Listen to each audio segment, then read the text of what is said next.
Hello friends, welcome to ನಂದಾಸ್ ಅಭಿರುಚಿ. ಇವತ್ತು ನಾನು ಸೋಯಾ ಚಂಕ್ಸ್ ಗ್ರೇವಿ ಮಾಡ್ತಾಯಿದ್ದೀನಿ. ಪ್ರತಿ ಸಲ ನಾವು ರೆಸ್ಟೋರೆಂಟಿಗೆ ಹೋಗಿ ತಿನ್ನೋ ಬದಲು ಮನೆಯಲ್ಲಿ ಈ ಥರ ಒಂದು ಸಲ ಮಾಡಿ ನೋಡಿ, ತುಂಬ ಚೆನ್ನಾಗಿರುತ್ತೆ.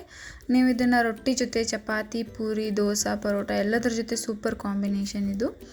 ಇದನ್ನು ಮಾಡೋದು ಕೂಡ ತುಂಬ ಈಸಿ ಮತ್ತು ಇದು ಹೆಲ್ತ್ಗೂ ಕೂಡ ತುಂಬ ಒಳ್ಳೆಯದು. ಬನ್ನಿ ಇದನ್ನು ಮಾಡೋದಕ್ಕೆ ಏನೇನು ಇಂಗ್ರೀಡಿಯೆಂಟ್ಸ್ ಬೇಕು ನೋಡೋಣ. ಮೊದಲಿಗೆ ನಾನು ಸೋಯಾ ಚಂಕ್ಸ್ ತೊಗೊಂಡಿದ್ದೀನಿ. ಅದಕ್ಕೆ ಸ್ವಲ್ಪ ಉಪ್ಪು ಹಾಕ್ಕೊಂಡು ನೀರಿನಲ್ಲಿ ಒಂದು 10 ನಿಮಿಷಗಳ ಕಾಲ ನೆನೆಯೋದಕ್ಕೆ ಬಿಡ್ತಾ ಇದ್ದೀನಿ. ಈಗಲೇ ಉಪ್ಪು ಹಾಕಿದ್ರೆ ಸೋಯಾ ಚಂಕ್ಸ್ ಚೆನ್ನಾಗಿ ಉಪ್ಪನ್ನು ಹೀರ್ಕೊಳ್ಳುತ್ತೆ. ಆಮೇಲೆ 2 ಸಣ್ಣದಾಗಿ ಉದ್ದವಾಗಿ ಕಟ್ ಮಾಡ್ಕೊಂಡಿರೋ ಈರುಳ್ಳಿ ತೊಗೊಂಡಿದ್ದೀನಿ. ಆಮೇಲೆ ಸ್ವಲ್ಪ ಕೊತ್ತಂಬರಿ ಕಟ್ ಮಾಡಿಟ್ಕೊಂಡು ತೊಗೊಂಡಿದ್ದೀನಿ. ಆಮೇಲೆ ಸ್ವಲ್ಪ ಪುದೀನ ತೊಗೊಂಡಿದ್ದೀನಿ. ಇದನ್ನು ಸ್ವಲ್ಪನೇ ತೊಗೊಂಡಿದ್ದೀನಿ, ಪುದೀನ ಫ್ಲೇವರ್ ಬಂದರೆ ತುಂಬ ಚೆನ್ನಾಗಿರುತ್ತೆ. ಮತ್ತು ನಾನಿಲ್ಲಿ 1 ಟೊಮೆಟೊ ತೊಗೊಂಡಿದ್ದೀನಿ. ಇದನ್ನು ದಪ್ಪವಾಗಿ ಕಟ್ ಮಾಡಿದ್ದೀನಿ, ಯಾಕಂದರೆ ಇದನ್ನು ನಾವು ಇನ್ನೂ ಮಿಕ್ಸಿಗೆ ಹಾಕಿ ರುಬ್ಬಬೇಕು. ಆಮೇಲೆ ಒಂದು 4 ಟೇಬಲ್ ಸ್ಪೂನ್ ಕೆಂಪು ಅಚ್ಚ ಖಾರದ ಪುಡಿ ತೊಗೊಂಡಿದ್ದೀನಿ. 1 table spoon garam masala, 1 table spoon ಧನಿಯಾ ಪೌಡರ್, 1 ಟೇಬಲ್ ಸ್ಪೂನ್ ಶುಂಠಿ ಬೆಳ್ಳುಳ್ಳಿ ಪೇಸ್ಟ್ ಮತ್ತು ಲಾಸ್ಟಲ್ಲಿ ರುಚಿಗೆ ತಕ್ಕಷ್ಟು ಉಪ್ಪು ತೊಗೊಂಡಿದ್ದೀನಿ. ಬನ್ನಿ ಈಗ ಕಟ್ ಮಾಡಿರೋ ಟೊಮೆಟೊನ ಮಿಕ್ಸಿಗೆ ಹಾಕಿ ನುಣ್ಣಗೆ ರುಬ್ಬಿಟ್ಕೊಳ್ತಿದ್ದೀನಿ. ಬನ್ನಿ ಈಗ ಹೇಗೆ ಮಾಡೋದು ನೋಡೋಣ.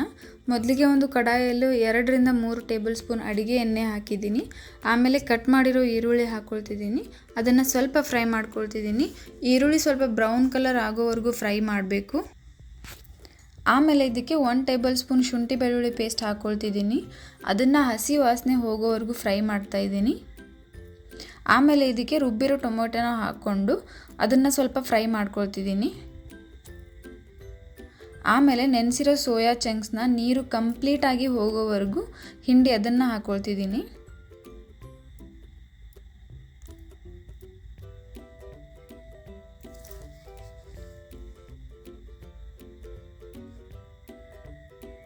ಅದನ್ನು ಕೂಡ ಚೆನ್ನಾಗಿ ಒಂದ್ಸಲ ಮಿಕ್ಸ್ ಮಾಡಿ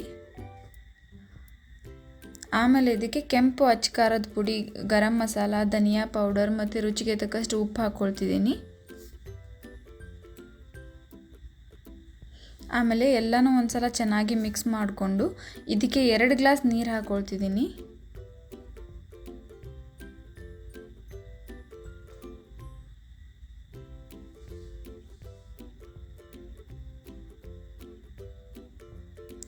ಆಮೇಲೆ ಇದಕ್ಕೆ ಸಣ್ಣದಾಗಿ ಕಟ್ ಮಾಡ್ಕೊಂಡಿರೋ ಪುದೀನ ಮತ್ತು ಕೊತ್ತಂಬರಿ ಹಾಕಿ ಚೆನ್ನಾಗಿ ಒಂದ್ಸಲ ಮಿಕ್ಸ್ ಮಾಡ್ಕೊಳ್ತಿದ್ದೀನಿ.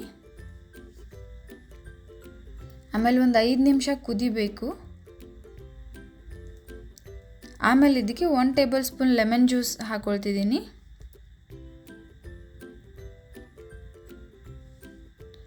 ಆಮೇಲೆ ಇದನ್ನು ಒಂದು 10ರಿಂದ 15 ನಿಮಿಷಗಳ ಕಾಲ ಬೇಯಿಸ್ಕೊಳ್ತಿದ್ದೀನಿ.